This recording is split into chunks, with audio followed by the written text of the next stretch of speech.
हरी टमाटर की आलू चाट।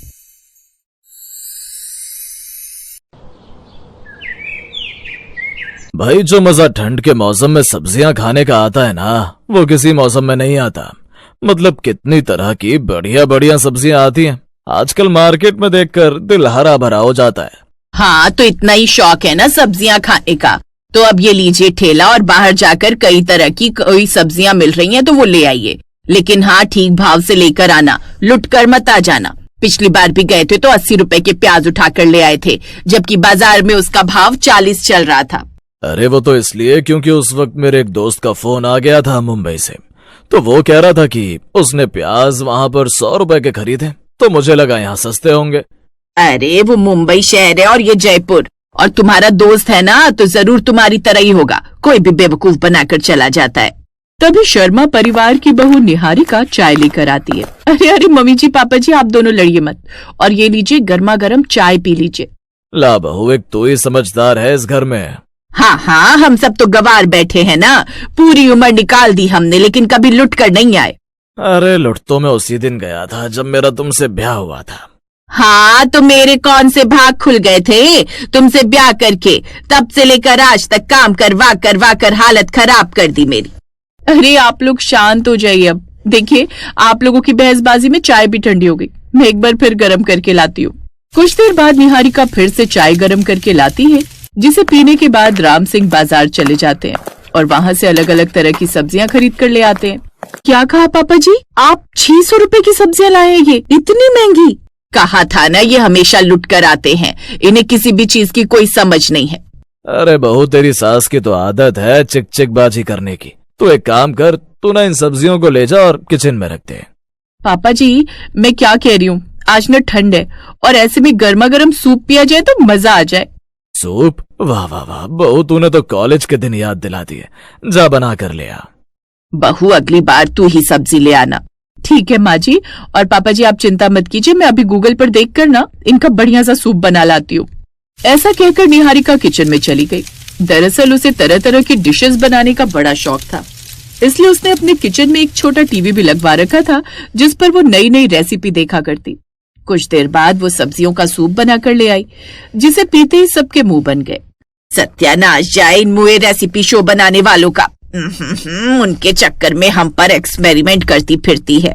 बहू, इससे अच्छा होता तू नींबू पानी बना देती, बेकार में इतनी सब्जियां वेस्ट की। अरे खुद सब्जी लाए ना, तब इसे पता चले कितनी मेहनत लगती है। अब अगली बार से तू ही सब्जी लेकर आना। अगली बार निहारिका बाजार जाकर अपनी पसंद की सब्जियां ले आई और एक दिन रसोई में सिंक में सब्जियां धोने लगी, तभी उसकी सास सरस्वती देवी अंदर आई। अरे बहू, ये कौन से टमाटर ले आई? ये तो पूरे हरे हरे हैं। मम्मी जी, सब्जी वाले ने कहा था कि नए सीजन के बहुत खट्टे और स्वादिष्ट। मैंने सोचा आज कुछ नया बना देती हूँ। नया? नया नया नया, तुम्हारे नए नए प्रयोगों से तो पूरा घर परेशान है। कल जो दही भल्ले में नींबू डाला था, उससे तो सबके पेट गड़बड़ा गए थे। डोंट वरी मम्मी जी, ये वाला प्रयोग पक्का सफल होगा, वादा है।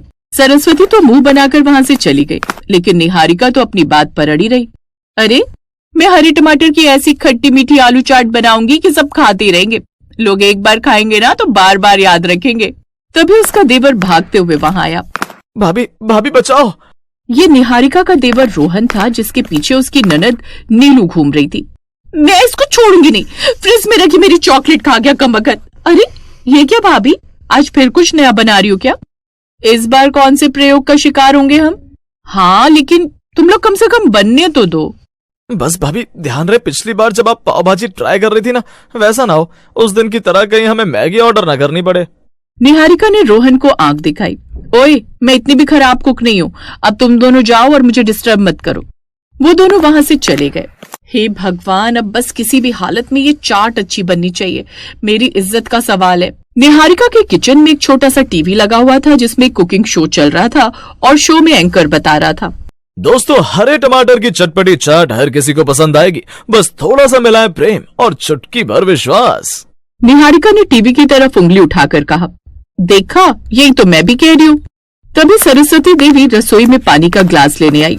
बहू, टीवी में सब आसान लगता है, असली मुश्किल तो तुम्हारे जैसे लोग करते हैं, जो बिना सोचे समझे प्रयोग कर देते हैं।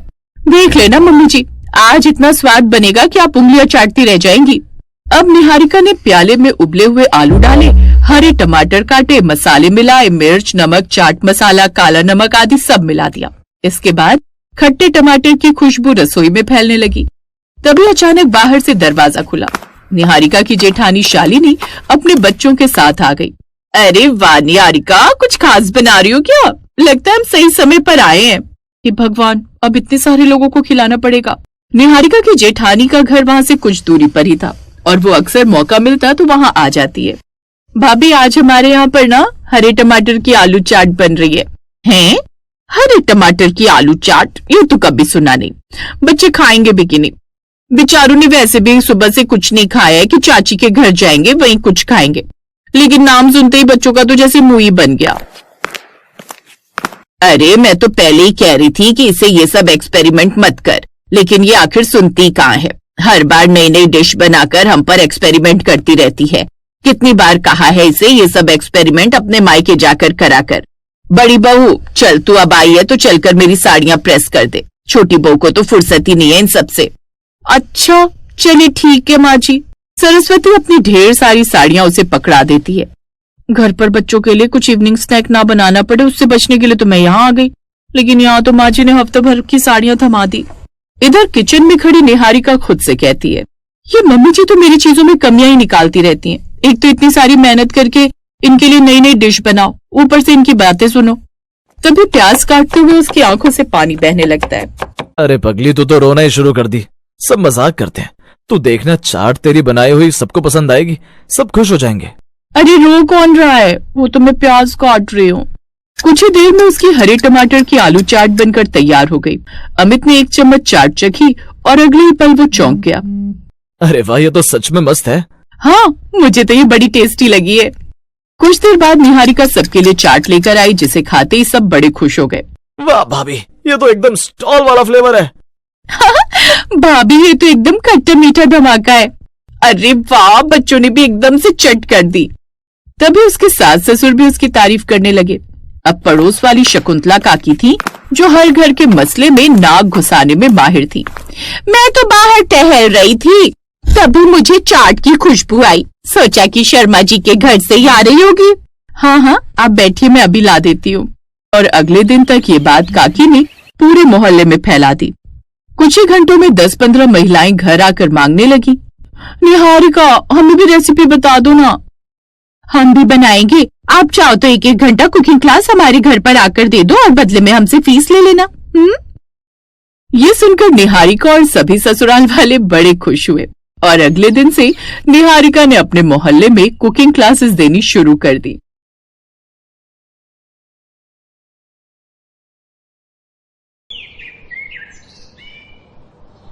वाह यार माया, तेरे घर की किटी पार्टी में तो सच में मजा आ गया। सब कुछ कितना टेस्टी बना है खाने में, लेकिन सबसे अच्छी ये टमाटर की चटनी है। It's very yummy. सच में मुझे भी बड़ी पसंद आई। किसने बनाई?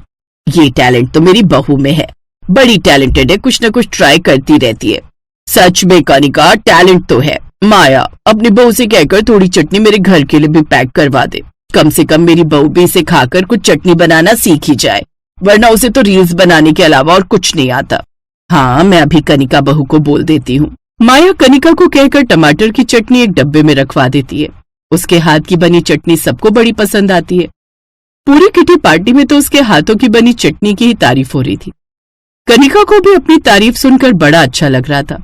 अब अगले दिन वो फिर से खाने में टमाटर की चटनी ही बनाती है। उस रोज सब घर वालों को भी वो बड़ी पसंद आती है। वाह यार कनिका, ऐसी चटनी तो मैंने आज से पहले कभी खाई ही नहीं। मेरी बहू तो अन्नपूर्णा है, अन्नपूर्णा। ला ला बहू, और चटनी दे। हाँ, वो तो आपको पता है, कल किटी पार्टी में सबको इसके हाथ की बनाई ये चटनी बड़ी पसंद आई। मेरी सहेलियां बहू की बहुत तारीफ कर रही थी। बड़ी होशियार है ये। थैंक यू माँ जी। अच्छा माँ जी, मेरी मम्मी का फोन आया था, मिलने के लिए बुला रही थी। यश की भी स्कूल की छुट्टी है तो मैं सोच रही हूँ मिलकर आऊँ। तो क्या मैं कल अपने मायके हो आऊँ माँ जी? लड़की बड़ी किस्मत वाली होती है, क्योंकि उसके एक नहीं 2 घर होते हैं। तो तू चली जाना, लेकिन 2 दिन में वापस आ जाना। अपनी सास की परमिशन मिलते ही कनिका खुश हो जाती है। अगले दिन, अब मिठाई क्या ही लेकर जाऊं? हर बार तो मिठाई लेकर जाती हूँ, ऐसा करती हूँ उनके लिए भी टमाटर की चटनी ले जाती हूँ, सबको बड़ी पसंद आएगी। यही सोचकर वो अब अपने मायके भी मिठाई की जगह टमाटर की चटनी ले जाती है। दीदी, तुम मिठाई में क्या लाई हो? मेरा बड़ा मन कर रहा था मीठा खाने का। इस बार मैं खाने में खट्टी मीठी चटनी लेकर आई हूँ। दीदी यार, चटनी लेकर कौन मायके आता है? कम से कम आधा किलो मिठाई का डब्बा ले आती। चुप कर पेटू, पहले से खाकर देखना फिर बताना, ये तेरी मिठाई से भी टेस्टी होगी। वो सब खाने के साथ अब वो टमाटर की चटनी खाने बैठते हैं तो सबको बड़ी पसंद आती है और वो सभी कनिका की खूब तारीफ करते हैं। और हर जगह से तारीफ पाकर कनिका को यही लगता है कि टमाटर से अच्छा तो कुछ खाने के लिए है ही नहीं। इसलिए मायके से लौटने के साथ ही अब वो हर रोज अपने ससुराल में टमाटर की चटनी बनाने लगी। कनिका, खाना लगा दो यार, जोरों की भूख लगी है। आज ऑफिस में भी लंच नहीं कर पाया, काम ही इतना था। खाना तैयार है, आप जल्दी से चेंज करके डाइनिंग टेबल पर आ जाइए। कुछ देर बाद जैसे ही रौनक और सभी घर वाले डाइनिंग टेबल पर बैठकर खाना खाते हैं, लेकिन टमाटर की चटनी देख सास झट से बोल पड़ती है, बहू तू टमाटर की चटनी तो ले आई, लेकिन शायद सब्जी का बाउल किचन में ही भूल गई। सब्जी तो तू लाई ही नहीं। क्योंकि माँ जी सब्जी तो बनाई ही नहीं, टमाटर की चटनी के आगे सब्जी का क्या स्वाद, हम सब इसी से आज रोटी खाएंगे। अब वो सब वही चटनी सुबह शाम खाकर बोर होने लगे थे, लेकिन कनिका को उन सबसे कुछ फर्क नहीं पड़ता। एक रोज ऐसे ही कनिका की सुबह आंख देर से खुलती है, जिस कारण वो अपने बच्चे के स्कूल टिफिन में भी जल्दी में पराठे के साथ चटनी रख देती है। स्कूल में यश टिफिन खोलता है तो उसे देखते ही नाक सिकोड़ने लगता है। ये मम्मी तो अब स्कूल के लिए भी चटनी देने लगी। घर में तो इस चटनी को झेलो ही झेलो, लेकिन साथ में अब स्कूल में भी ये चटनी खाओ। उधर रौनक का भी यही हाल था। वो ऑफिस में जब सभी दोस्तों के बीच टिफिन खोलता है तो वो सब उसका मजाक उड़ाने लगते हैं। ये क्या रौनक, आज फिर टमाटर की चटनी? एक बात बता भाई, तेरे टमाटर के खूब सारे खेत है क्या, जो तू रोज ही टमाटर की चटनी उठाकर ले आता है? अगर इतने ही टमाटर है तो शाम को ऑफिस से जाने के बाद मंडी में एक ठेला क्यों नहीं लगा लेता? अच्छी खासी कमाई होगी। मुझे तो लगता है अब इसका नाम बदलकर रौनक से टमाटर लाल रख देना चाहिए। क्यों, सही कहा ना मिस्टर टमाटर लाला? उन सब की बातें सुनकर रौनक को बड़ा बुरा लगता है। वो घर आकर कनिका से इस बारे में बात भी करता है, लेकिन कनिका तो भला कहाँ किसी की सुनने वाली थी। वो तो बस वही करती जो उसका मन करता। वो अभी भी चटनी बनाकर रख देती। ऐसे ही समय बीतता है। घर वालों के बार बार कहने पर भी कनिका चटनी के अलावा कोई सब्जी नहीं बनाती। ऐसे कुछ दिन बीत गए।